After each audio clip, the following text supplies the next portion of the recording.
All right, welcome back to RETCON. I hope you're having an awesome time so far. Our next session is going to be led by Mark Zikra. He is the Vice President of Innovation at CA Ventures. Please join me in welcoming Mark to our virtual stage.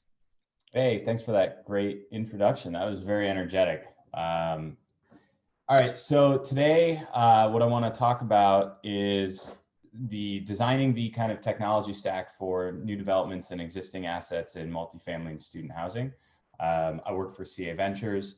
We own and operate property in multifamily and student housing all across the globe. We recently spun up a international division in Europe. We have some property in South America and a lot in the United States. So a pretty wide group of properties varying from different asset types. And what my job primarily is to focus on is the technology and innovation in the space, and both with new developments and existing assets. And some of the things that I've learned over the years in doing this is how to kind of design the process and how to plan for the future while also optimizing everything for the current and being able to build upon what you've done in the past. What I want to kind of talk about a little bit is how to design the structure internally so that you're prepared for new and emerging technologies, as well as understanding what the residents in your buildings want, what's happening in the world around you, and how to adapt and use technology you might already have to improve the resident experience, streamline operations, or provide greater value for your investors. One of the things that we have done internally, which has proven to be really great, is build an actual innovation department. It's surprising the amount of people that I speak to on a regular basis at different conferences or throughout the industry who don't have an innovation department, who rely heavily on members of different departments just kind of doing innovation or doing technology as a side aspect of their current job. What we've had a lot of success with, and what I've seen in some companies that predominantly thrive with technology and innovation, is that dedicated focus. It's building an innovation team which is collaborative internally and utilizes the resources that you have within your own company, but also focuses heavily on what's going on out in the world. So me, as Vice President of Innovation, head up the innovation team in our innovation lab, where we have designated people who are streamlining the research and development aspect of different sectors of technology. When we spend a lot of time talking with our staff and our property teams and our corporate teams to understand what are the challenges that are being presented every day. What exactly is it that people want?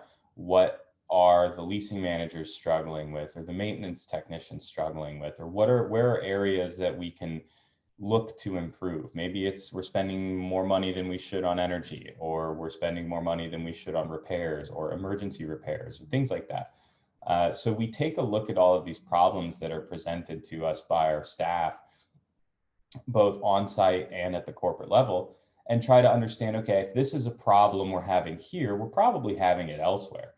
How can we utilize technology to help solve these problems? That's kind of the big point to look at when thinking about an innovation team, is making sure that you're staying focused, making sure that you're on that path forward and you have kind of a direction. So I promise you, if you start asking the questions, people will start telling you all the things that they have struggles with that they're trying to resolve. Everybody on site has little things here and there that bother them that they wish were better, and that's the goal of the innovation department, is to find ways to utilize technology to make those things better. So some of the things that we like to do is, and I highly encourage this, is something that anyone can adapt and anyone can implement. Is within this team we have someone who really goes out and does that due diligence in investigating new companies, finding new products, identifying what is a solution to something like expensive energy waste. Well, there's a lot of things that can come into that. We can do building monitoring, we can do smart lighting, we can do enhanced artificial intelligence to put in controls for the building systems. But how do you know which one is right for you? That's always the struggle. And when you do that diligence, we try to look at, 2 or 3 companies in the space that would then give us a good baseline to bring back and say to the rest of our internal teams, okay, guys, you've told us this is a problem that you're having. Here's what we've found as a potential solution. Here's a ton of detail about it. And this is a way that we can potentially overcome that problem. And so then we evaluate it together. We talk to all of the different departments and we talk about, what are the financial implications? What are the operational implications? How will this impact residents and investment and things like that? And when you do that, you're getting everybody engaged. And when everybody is engaged in the process and in the conversation, you get a little bit more buy-in, I think, when people feel like they were a part of it. For sure, it's important to make sure that everybody has a say in what you're doing, especially, across the company. It's going to impact a lot of people. So we try really hard to make sure that everybody's engaged and understands what's going on. We do this through regular meetings. We have a couple of dashboards showing, what projects are underway, what we're looking at, and what products and services and companies we have kind of on deck. So there's a way to do this and do it efficiently in the planning phase. And then the implementation phase comes next, which is certainly a bit of a challenge for a lot of people. I think, again, this goes back to having a dedicated person who's in charge of innovation and a team focused on kind of forwarding these advancements. Everybody's busy. Everybody has their own jobs to do. And oftentimes these projects or, kind of strategies get lumped in with someone else's job. When you're able to focus strictly on the innovation aspects of, a new project, you're able to get a lot more done. And that includes the project management aspect, the building management aspect, understanding how this will roll out, who it's going to impact, who we need to communicate with, and help to build a project plan. And so this is probably one of the most important aspects beyond, identifying what the problem is implementing. If you have a kind of a failed implementation, even if it's launched, if there's no buy-in or if there's no, real understanding of what it's doing, you're gonna see it kind of falter. We want to make sure that all of these projects that are underway are getting off the ground and being successful. And so we have designed a really robust process for implementation with project tracking and project management, and making sure that our assets are well aware of what's going on and who's responsible for what, and how the training is going to take place, and sort of what that implementation timeline looks like. As you report up, people want to know what's going on. Everybody's striving to be more technologically advanced in their developments. Every day it seems like there's some new advancement coming out that people are jumping on board. And I think that's great. I think it's super important that we continue the multifamily and student housing and real estate industry continues moving forward with technology and with innovation and doesn't get left behind. There's a ton of great benefits to all of this that it's super, super important. And so it's encouraging to see more and more people adopting advanced technologies.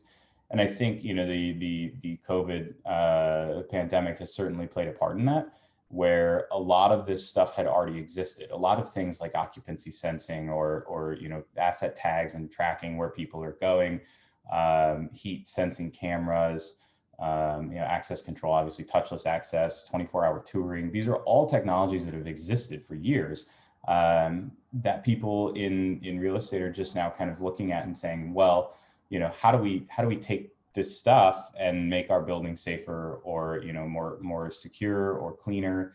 And it's great to see this stuff happening because it is super important.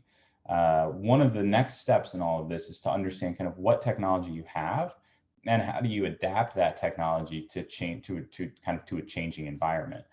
A great example of this was CCTV systems. So as we progressed through the year 2020, a lot of things changed. Older CCTV systems, which relied, pretty much just it was there for security. You had video footage. What we learned is that CCTV systems can do so much more.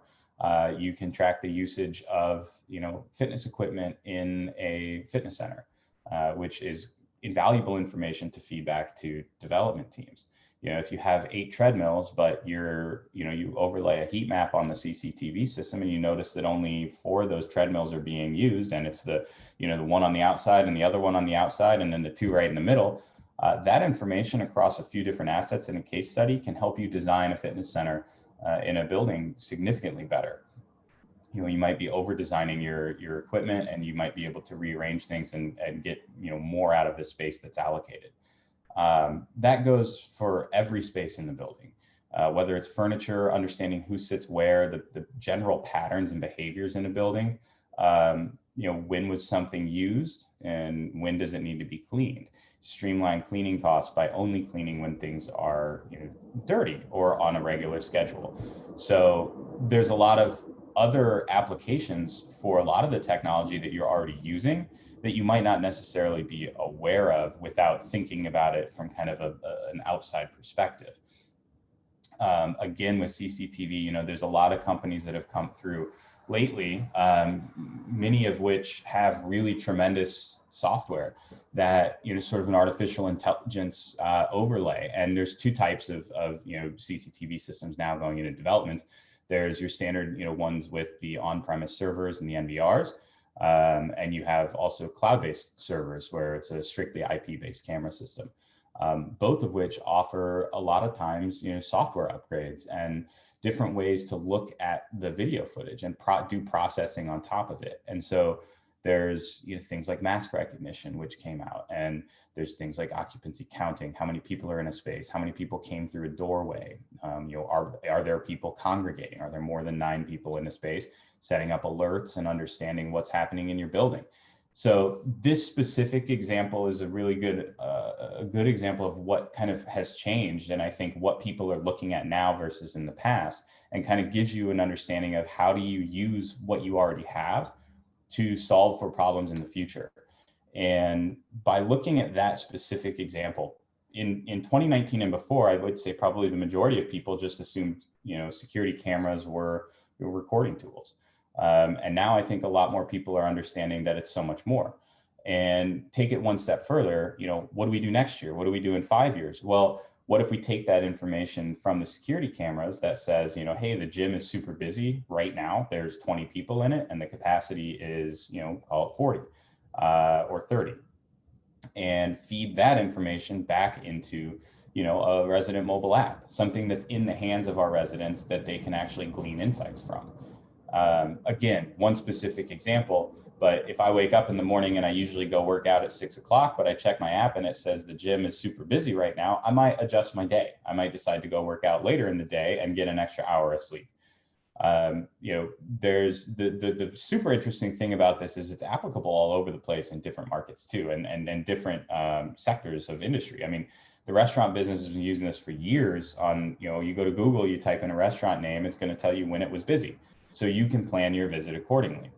We need to be adapting these technologies internally in our buildings to make our residents, enjoy their experience and not just be, safer, more secure, and have a happier, living experience, but also streamlining operations and cleaning habits, making sure that our spaces are not over capacity, loitering detection and things like that, break-ins. These are all new things that have kind of, cropped up, that have become a much more prevalent item. So that's just kind of the specific example with CCTV, but it extends to any aspect of your building. One of the core functionalities of any, piece of real estate is, people need to be able to connect to the internet. A strong and robust network, always important. And that has become much more prevalent, this year, and with a lot of the shift to working from home, but it will continue to be prevalent more and more in the future. And providing residents a strong internet is super important, but it's also important to think about the building itself. A lot of the technologies that we're all going through and using now require that infrastructure. You'll want that centralized building infrastructure to power those security cameras or your access control or your building control systems. to power the office space and any other parts and pieces, IoT, thermostats, lighting, all of this stuff. It all requires a data connection. And making sure that you have a strong and secure data backbone in the building is ultra important. That's another aspect of the innovation team that we run, is focusing on that. It's making sure that in any of our new developments, we have the appropriate infrastructure to power our needs. And those needs vary from asset to asset, for sure, from company to company. But at the end of the day, if you understand what those needs are, you can then make sure that you're building the appropriate infrastructure for what you're trying to achieve. So, as we get into more and more of these new developments and these new asset types, step one is really understand, what are the challenges that we're trying to overcome, and how do we do that, and what technologies can we use to do that. Step two is planning those implementations, and step three is really continuing to adapt and modify your operations and your development and the way that you're designing technology and thinking about technology. It changes so fast. One company that you may find that fits your need might not be here in 2 years, but there might be a better version. And so, our team being dedicated on that specific R&D type functionality allows us to stay agile. It allows us to pivot when things change. It allows us to be resilient in, economic changes and downturns and crises, and being able to use this technology and different types of innovation to stay relevant. The other aspect of all of this is certainly the resident engagement. It's with any residential real estate, we have individuals in our buildings that live there. It's their home. We want our people to be comfortable. We want them to be happy. And that's at its core. I mean, to me, that's the most important thing, is making sure that our residents are happy. I know some people probably disagree with that. But I think it's a pretty straightforward example of we're providing a home for people. So how do we enhance that? How do we make that better for our residents? Well, can we do it through smart technology? Can we do it through information about the building? Can we do it through removing work from our property staffs by taking some of those mundane tasks, like call it package lockers or package tracking or sorting deliveries or managing some process that could be automated, so that staff can then focus on events for the residents, or focus on the resident engagement, communication with them, and planning better events and planning things for the building, for maintenance, predictive maintenance and preventative maintenance. For a long time, we've really always used the maintenance examples of, we want to make sure that we're staying ahead of maintenance and changing air filters and, doing routine checkups. In the future, we're going to end up with the situation where all of our appliances are going to be connected to a network. We're going to know when, a fan belt slips or something on the washer and dryer is going bad. That data is going to be fed back to us. And there's a handful of companies out right now that are working on kind of taking that data and putting it into some sort of centralized location for property managers and building owners to review and make those educated maintenance decisions. If you notice something in unit 101 that says there's a heat coil gone bad somewhere in one of the appliances, we can go in and replace that before the resident even knows, and let them know, hey, we're here to replace this. Your dishwasher is going to go bad in 10 days. And it's a mind-blowing experience when your maintenance teams become predictive instead of just reactive. So we're actually looking forward instead of waiting for an issue to happen. And that increases the resident experience and makes them happier. It makes them more likely to stick around. The other aspect to that is creating this environment that they're not going to get anywhere else. I mean, most of the time, real estate it's a box, 4 walls, and a door, that you're living in. But if you create this experience that provides the residents with, whether it's an interactive, at-home workout built into your, to your mobile app, or if it's a smart home built into the apartment, or, top of the line appliances and a better living experience. Those people aren't going to want to leave, because if they leave, then, they're not going to get that same experience. They've built this platform inside their apartment. So we look at not just what's happening in the building as a whole, but how do we bring that inside the apartment into the home? And how do we give the residents those tools and those things that they need to build upon that experience and be happier and have, a really positive experience in the building? These are some of the critical aspects in looking towards the future and looking at, how can we start? Where do we start? Well, the simple answer is start by identifying the problems. Find out what the problems are, what the challenges are that people are having, and start to brainstorm around how to solve those. Develop a team, an internal team with different members of the organization, and really start to, evaluate those challenges. Make a list. If you talk to all of your residents, you start getting feedback from the residents on things, get feedback from your on-site staff, make that list, and then start to tackle that list one by one. Let's go find 3 companies that can solve this one. Bring that back. Say, here's the 3 companies. Okay, we like this one. Cool. It fits in the budget. Great. Let's roll it out. Let's beta test it at 1 or 2 properties and see how it goes. And then if it's successful, you can roll it out everywhere. You can target it. But to get started, my general recommendation is always start asking questions. Get curious. Walk through a building with an open mind. Look around and say, are there a lot of packages over there? Is there a better solution for that? Should we have all of these things here, or can we have them all over here? Looking around while you're walking, looking around while you're walking and asking questions with the on-site staff, you get an understanding of what's going on, and you can start to come up with solutions for some of the problems that are pretty regular. So that's it for me. I hope it was helpful. I hope you all have a better understanding of kind of how to design an innovation team and how to implement some of these technologies that hopefully can create greater resident satisfaction, drive retention, and ultimately impact the bottom line. Awesome. Thank you so much for sharing with us, Mark. That was an incredible presentation, and we really appreciate you sharing your insights with us. A big virtual round of applause from the audience. All right, if you're looking for your next session here at RETCON, you can check out your agenda page to see where you're going next, or take some time to do some one-on-one networking with your peers. Thanks so much, and we'll see you around.